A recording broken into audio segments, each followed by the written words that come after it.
আসলে চাইছেন যে রাষ্ট্রায়ত্ত এই ট্রাম ব্যবস্থার কোনো দায় তারা নেবেন না। তার দায় যদি নেবেন না, তাহলে আপনার সরকারের দায়িত্ব কেন নিয়েছেন? আমরা বলছি যদি ট্রাম ঠিকঠাক চালানো যায়, সেই ট্রাম কর্মী সংখ্যা 3000 থেকেও বাড়তে পারে। কাজেই একটা ব্যাপক এই সময় দাঁড়িয়ে যে ব্যাপক সরকারি চাকরির হাহাকার, সেখান থেকেও একটা নিস্তারের জায়গায় ট্রাম বের করতে পারে।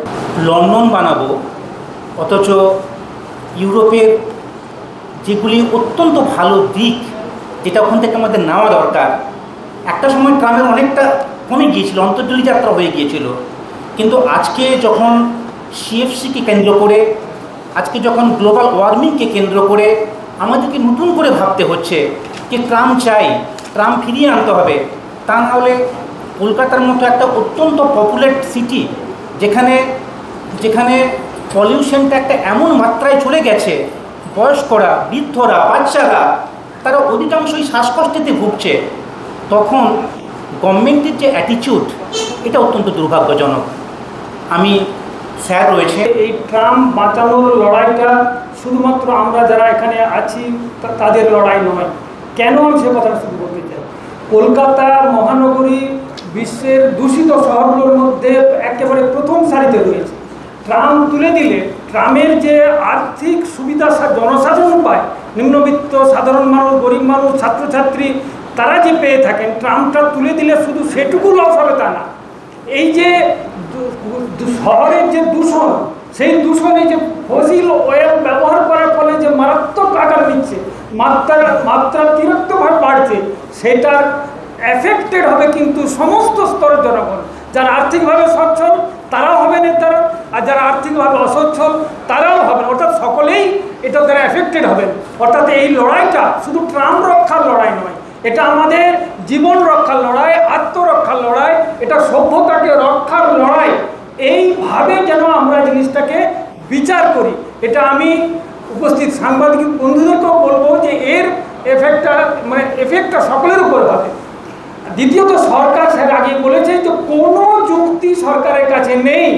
সরকার জনসাধারণের কথা, জনস্বার্থের কথা একেবারেই ভাবছে না, তারা শুধু ভাবছে তাদের দিকটা।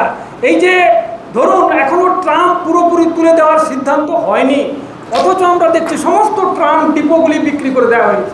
তার সিদ্ধান্তই হলো না, অথচ ডিপোগুলো বিক্রি হয়ে গেল। মানে বাড়ির গৃহকর্তা অসুস্থ হয়েছেন, তাকে চিকিৎসা করলে বাঁচতে পারেন, কিন্তু ছেলেমেয়েরা বসে গিয়েছে সম্পত্তি ভাগাভাগি করার জন্য। একেবারে ঠিক সেই রকম জিনিসটা। অর্থাৎ এই যে বিপুল পরিমাণ জমি, সেই জমিকে তারা কাকে দিয়েছেন, কত টাকায় দিয়েছেন, কি নীতিতে দিয়েছেন, এর কোনো হিসেব তারা জনসাধারণের কাছে রাখেননি। আমরা কোর্টের কাছে আবেদন জানাবো যে তারা নির্দেশ দিক যে সরকারকে এর পয়সার হিসেব শ্বেতপত্র আকারে জনসাধারণের সামনে প্রকাশ করতে হবে। দ্বিতীয়ত, আরেকটা কথা হচ্ছে যে তারা বলছেন যে শহরের গতি মন্থর হওয়ার জন্য তারা ট্রাম তুলে দিচ্ছেন।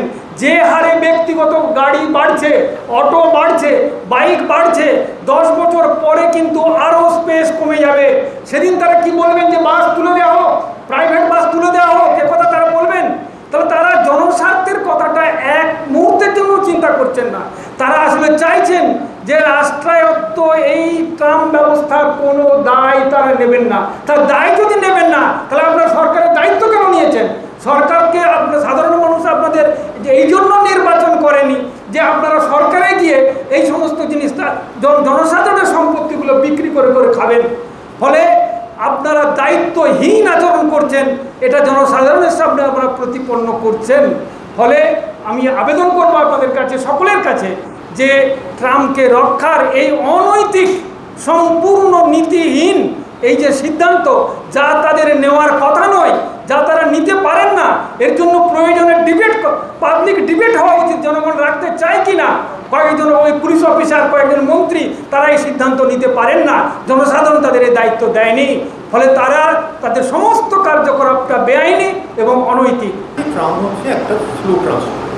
ট্রামের স্পিড এমনিতে হচ্ছে 70 কিলোমিটার/আওয়ার বা এরকম, সেটা তো এমন কিছু নয়। আর আমাদের শহরের যে অ্যাভারেজ গাড়ির স্পিড, তার সঙ্গে ট্রামের স্পিড, এগুলো সব এক।